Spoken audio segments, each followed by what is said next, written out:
Miala mitsidika sy falita vahoana aminao ny tokantrano indray ny tenako tokolasy tokovavy. Sabotsy hariva ny andro dia ny fandarana ny mahamalagasy indray no atongavako ao tokantranonao sy ivanianako amin'ity ora ity. Manolotra ny araba momba mpireretsoatra dia manasanao anaraka ny fandarantsika hatramin'ny farandray. Ity ampiandohana moa dia tiako foana ny manamarika sy mamerina ary mampatsiahy fa mizara zanam-pandarana telo ny fandarantsika ny mahamalagasy. Telo aloha hatreto ny fanampiny mbola eo tsika mahita izy fa hatreto aloha dia mbola zanam-pandarana anankitelo no ifampizarantsika ato anatin'ny fandarana ny mahamalagasy. Tapany voalohany avy hatrany ary dia hoarositsika dadabozy izay no zanam-pandarana voalohany.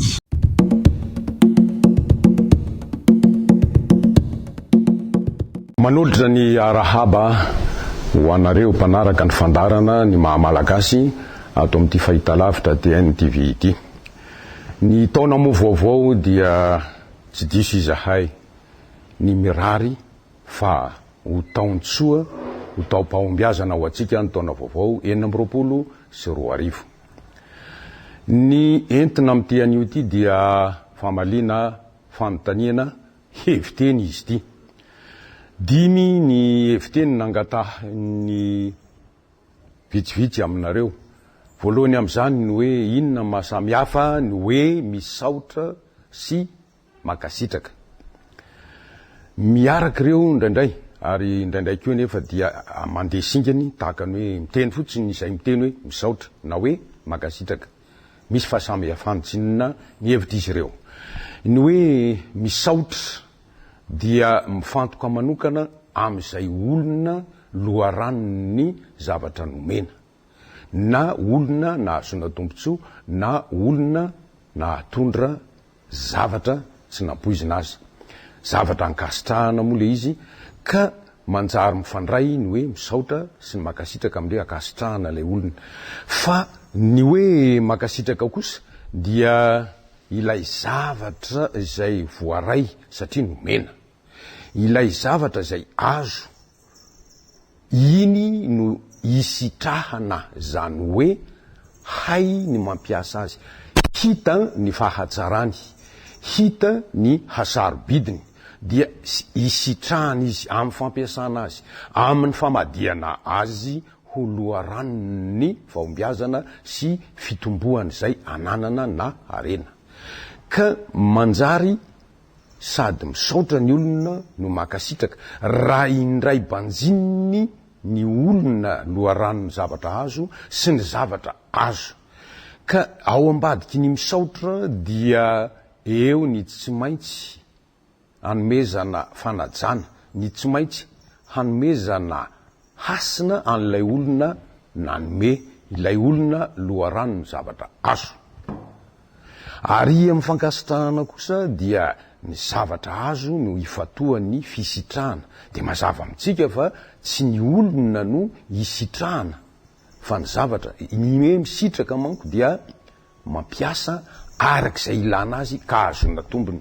Ka olombelona ve sanatriavina manatsafidy izy, sanatriavina izy hoe dia hobaikinao amin'izay isitrahanao azy, fa lay zavatra kanefa na izany azy ao ambadiky ny misaotra ary ao ambadiky ny mankasitraka ny fiantefanana amin'izay olona loharano. Zay moa no mahamalagasy antsika, izay loharano zavatra isaorana ary iny mifandray amin'ilay ohabolantsika hoe ny akoho misotro rano aza mahalala miandrandra. Misaotra ny loharano zavatra rehetra ny akoho amin'iny rano tafiditra any anaty takorobabiny iny.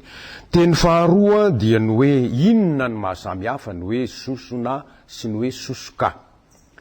Ny hoe sosona dia zavatra mitovy amin'ilay anankiray teo ihany, mitovitovy na tsy mitovy tanteraka azy, dia fanoroany ilay sosoka na fanotelony, ilay sosoka fanotelony na ilay fanonefany, zay ny sosona, azafady sosona.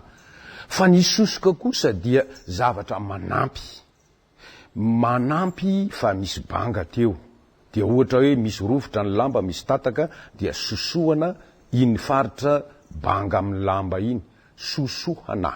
Ka ny sosona zany dia mifono hoe zavatra mitovitovy endrika saingy mitombo isa. Fa ny hoe sosoka dia zavatra entina manamboatra indray ny ravarava firafitra. Zay zany ny fahasamihafana ny sosona sy ny sosoka.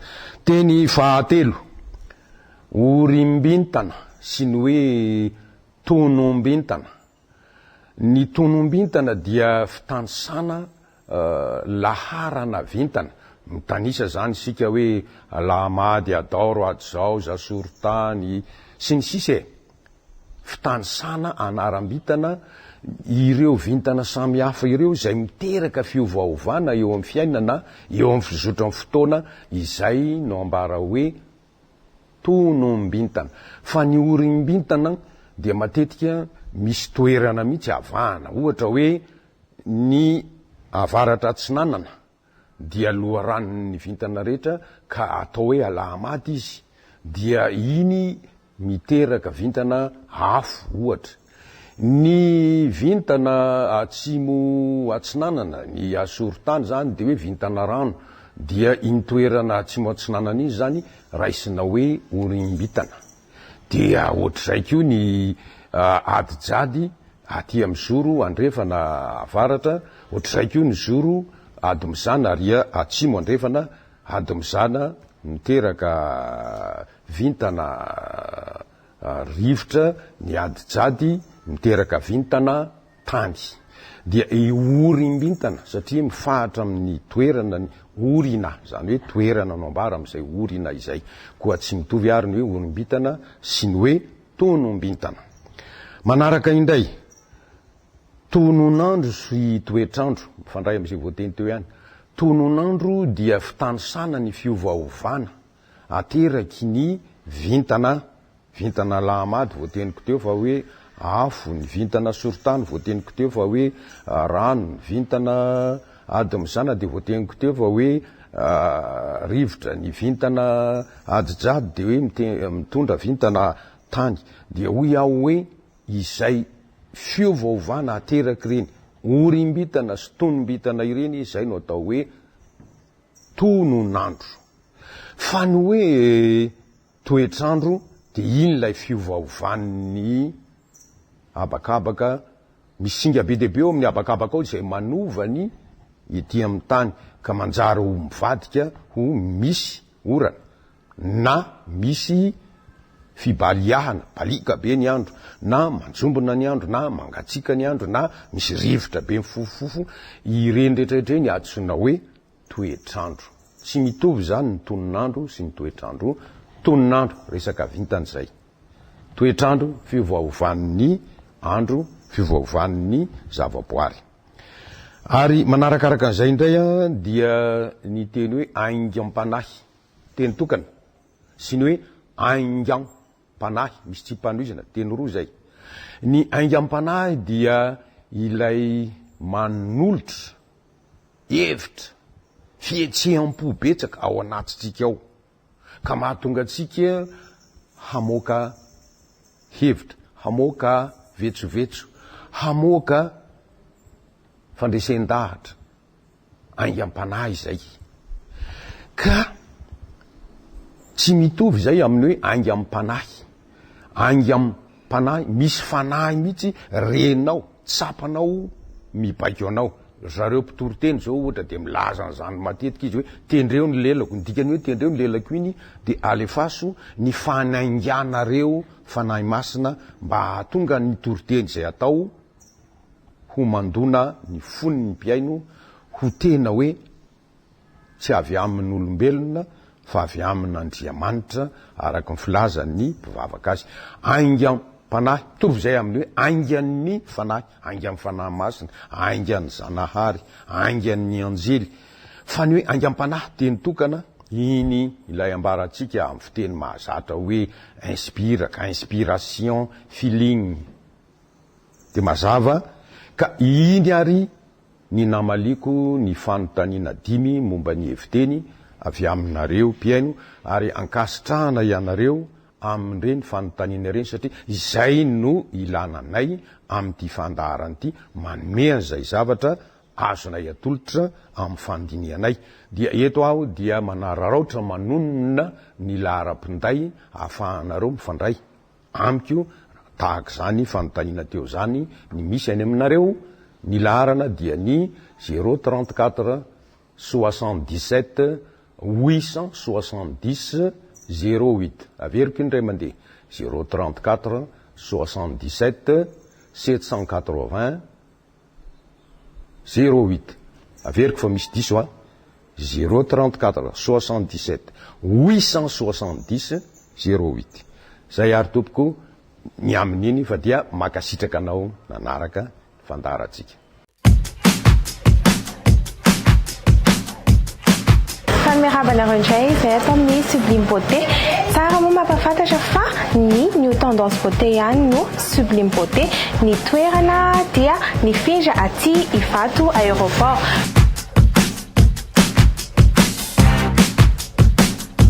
Mampafantatra anareo fa ny service-nets miova, ny toy mazatra, ny coiffure, ny esthétique, ny onglerie, ary pack mariage sy ny massage. Dia tiana ihany koa mampafantatra anareo fa en promotion be ny Sublime Beauté amin'izao manomboka amin'ny 10 000 ariary ka hatramin'ny 20 000 ariary hatrany ny manao ny volontsika.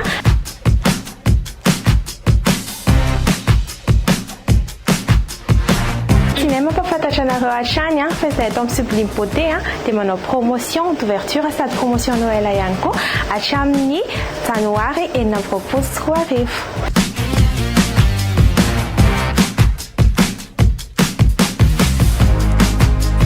Tiako amafisina kely aminareo ihany koa ny toerana misy anay Ivato aéroport. Ivato aéroport ohatra ka mandeha bus ianareo makaty aminay dia eo amin'ny fiangonana katolika ny miala dia eo ny somary no midina kely. Raha ohatra ka tsy hitanareo ilay toerana dia tsara ny miantso ny laharana 032 64 754 24. Averiko kely 032 64 754 24.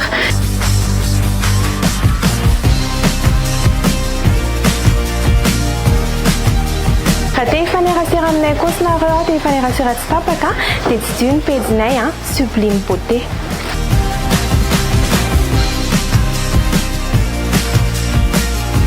Koa dia manentana antsika rehetra tsy diso anjara na lahy na vavy fa misy azo anareo avokoa ato amin'ny Sublime Beauté.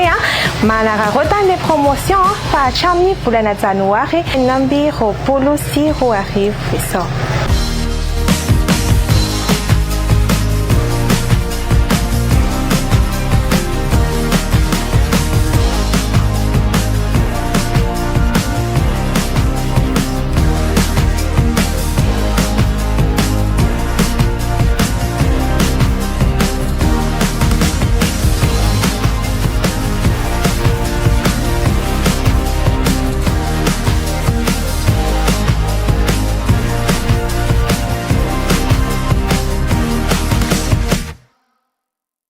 Rehefa vita ny tapany voalohany dindinika sy fampianarana ary fampizarana izay noentin'ny dadabozy tamintsika teo dia hitondra amintsika lohahevitra mahafinaritra indray zareo ao amin'ny vondrona tsy mamorona fa mamelo maso ao amin'ny ity anio ity mahakasika ny kolontsaina sy ny fomba amampanao malagasy moa izany toy ny mahazatra.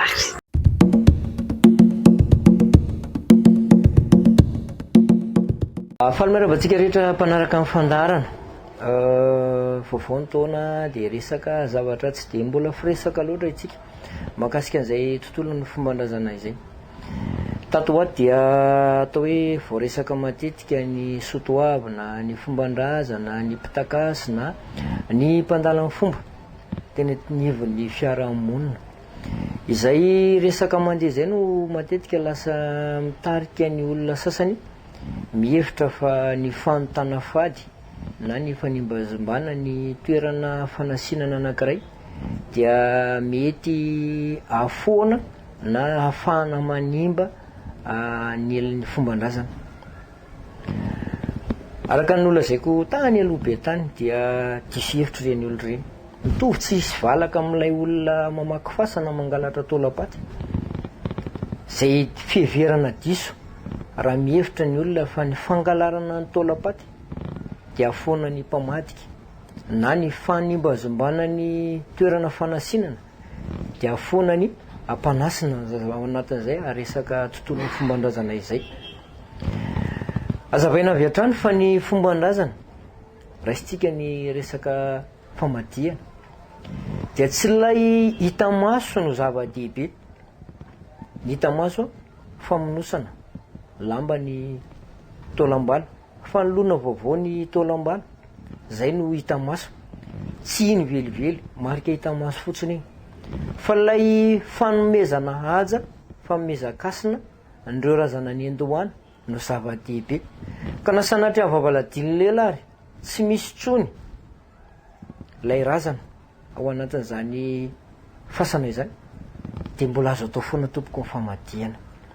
Misy mihitsy ny fombafomba isan-karazany ho an'ireo tsy hita faty, satria azadiny fefa nisy zany malagasy lasa ny rano ny fatany de tsy hita, fa nisy ny fomba amam-panao nafahana nan'olo na nametraka ny hasin'ireny olo reny any anatin'ny fasan-drazana. Zany hoe na tsy ao ara le taolambalo de azo atao hatrany ny mamadika.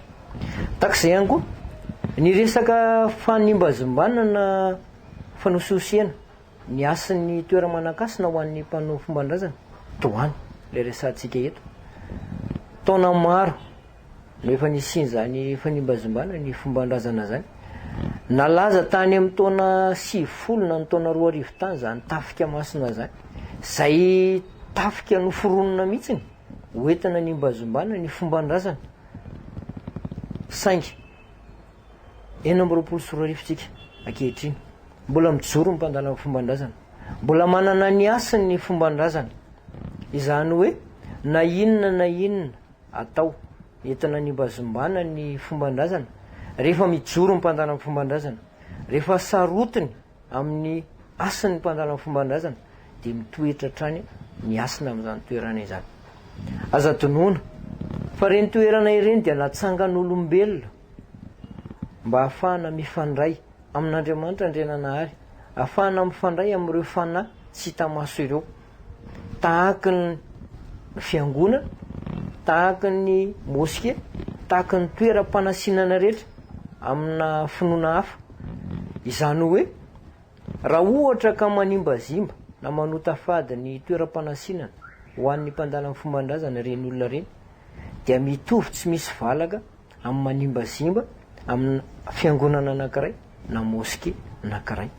Zay zavatra zay mitovy lanja, saingy kosa hatramin'izay dia nanam-pandeferana ny mpandala ny fomban-drazana, satria nolazaina fa ny olon-kendry tsy mamala ratsy. Tao anatin'izay fahendrena zay de azo lazaina nisany lafy tsara, saingy ihany koa nisany lafy ratsiny. Koa ankehitriny tonga eo amin'ny fotoana tokony hitenenana ny mpandala ny fomban-drazana. Sanatria vavaladiny lela tsy mitaona ny any amin'ny finoana hafa akory ny mpandala ny fomban-drazana hoe ndao ianareo miaraka manasina aminay, fa kosa mitaky ny fifanajana eo amin'ny samy olombelona. Olombelona ilay resana eto, fa ny firazanana mety tsy mitovy. Koa raha masina aminao ny finoanao, raha masina aminao ny toerana fanandratanao ny Andriamanitrao, dia tadidio fa masina ny mpandala ny fomban-drazana koa reny toerana ireny, satria eny no fifandraisana amin'ilay Andriamanitra Andriananahary. Apetraka tsara, Andriamanitra Andriananahary ilay resahana eto, fa tsy miresaka mihitsy ny akory razana izahay na miresaka fanahy hafa, fa ny mpandala ny fomban-drazana dia manonona ary miantso ny anaran'Andriamanitra eny amin'ireny toerana fanasinana ireny. Izay no fomban-drazana, ary matetika voambolana fampiasany hoe malagasy tsika, zay vao finoana hafa. Izany hoe mitoetra kokoa mamalagasy atsika, na inona lazaitsika, na fomba ahoana ny hotsika anazy, dia azadiny fa malagasy alohantsika. Nanana ny finoany ny malagasy, nanana n'ilay Andriamanitra Andriananahary nahary tongotra aman-tanana, nanome fofinaina ary nahary an'izao rehetrarehetra zao. Ka raha mbola Andriamanitra koa Andriamanitra dia manantena sy mino ny malagasy, fa mijery midina zany Andriamanitra izany, ary mahalala ny sahazany tsirairay ao anatin'izay fomba fitondran-tena asehontsika tsirairay izay.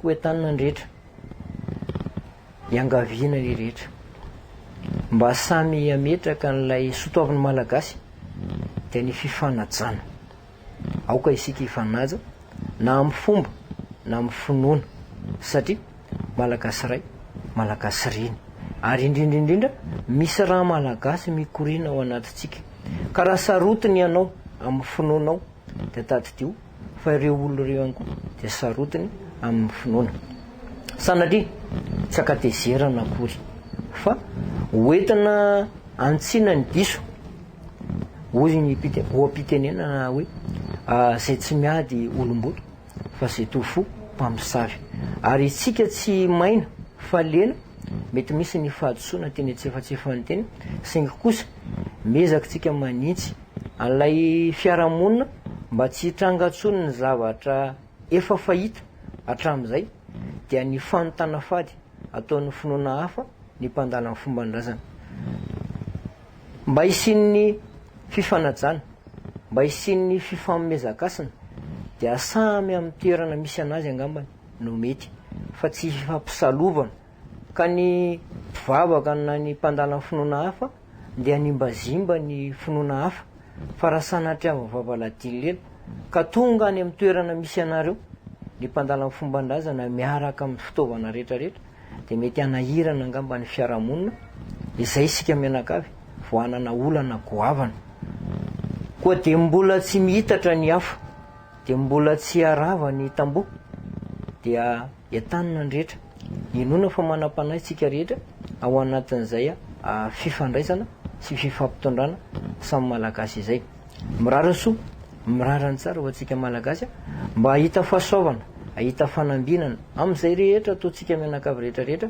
ka sosony tsara no raisitsika rehetrarehetra makasitraka makatelo indrindra to tsara fantatra daholo izy ireny satria dia anisany mahamalagasy atsika rehetra fa eto kosa indray ary dia ny zanam-pandarana farany finefa mizaraka aminao dia ny asa soratra izany.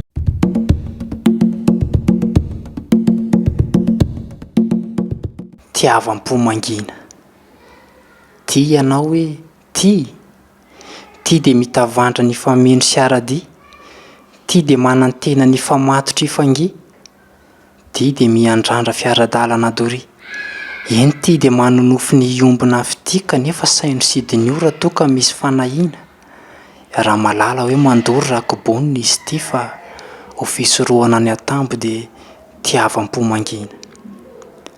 Babo ianao hoe babo dia amboraka ny anaty tsy ny loka, babo dia hiventy ny etaeta-ponitrotra, babo dia aneo fa atao tsy mahay mitiny akoatra, iny babo dia maniry ny otolorany iny mihoatra nefa saino sidiny io sao anenena na ny orina, raha malala fa mamotika ny zavatra raha loatra koa fa nefitra anao toroko hoe tiavam-pomangina.